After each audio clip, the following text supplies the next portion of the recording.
Bonjour à tous, je vais vous expliquer dans cette vidéo comment utiliser la calculatrice Numworks pour déterminer ou en tout cas vérifier l'espérance mathématique d'une variable aléatoire, la variance mais aussi l'écart type. Alors j'ai repris le même exemple que les vidéos précédentes, la méthode 1, méthode 2, méthode 3 précédente dans laquelle on avait déterminé la loi de probabilité de cette variable aléatoire x, qui était le gain algébrique de notre jeu ici. Alors le jeu consistait, pour résumer, à tirer une boule de l'urne, d'accord. On avait des boules bleues, on avait des boules vertes et une boule rose. Donc en fonction de la couleur de la boule que l'on tirait de l'urne, on gagnait ou on perdait de l'argent. Alors si on tirait une boule de couleur bleue, on perdait 1 euro. Donc ici on avait 6 chances sur 10 de perdre 1 euro, sachant qu'on avait une mise de 2 euros au départ. Donc en fait on avait 6 chances sur 10 de perdre 3 euros. On avait sur le même principe 3 boules de couleur verte, donc on avait 3 chances sur 10 de rien perdre ni gagner, mais avec la mise de 2 euros, finalement on perdait quand même 2 euros, donc on avait 3 chances sur 10 de perdre 3 euros, de perdre 2 euros.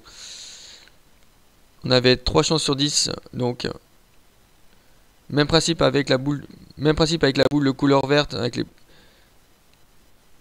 même principe avec les boules de couleur verte, on avait 3 boules sur 10, 3 boules vertes, même principe avec les boules de couleur verte, on avait 3 boules vertes sur 10, donc on avait 3 chances sur 10 de rien perdre ni gagner, mais on perdait quand même la mise de 2 euros, donc on avait 3 chances sur 10 de perdre 2 euros. Et on avait une boule rose sur 10, donc on avait une chance sur 10 de gagner 8 euros, parce qu'en fait on gagnait 10 euros moins les 2 euros de mise de départ, donc on avait finalement un gain algébrique que de 8 euros. Donc on pouvait perdre 3 euros, 2 euros ou gagner 8 euros en comprenant les 2 euros de mise de départ. Donc là, c'était dans la première vidéo, on avait déterminé cette loi de probabilité. Deuxième vidéo, on avait calculé l'espérance mathématique, on avait trouvé moins 1,6.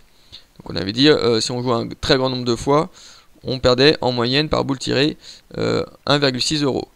On avait dans la troisième vidéo, la méthode 3, on avait montré comment calculer la variance et l'écart type. On avait trouvé la variance 10,44 et on avait trouvé l'écart type 3,23.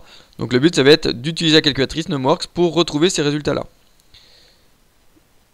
Alors la calculatrice Numworks, première étape, on va dans le menu statistiques. Donc si je vais dans le menu statistiques, je fais OK.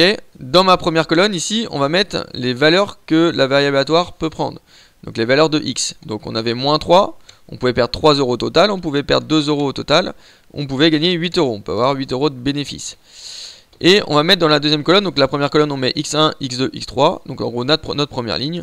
Et sur notre deuxième colonne, on va mettre les probabilités associées à chacune de ces valeurs. Donc moins 3, on avait dit qu'on avait 6 chances sur 10.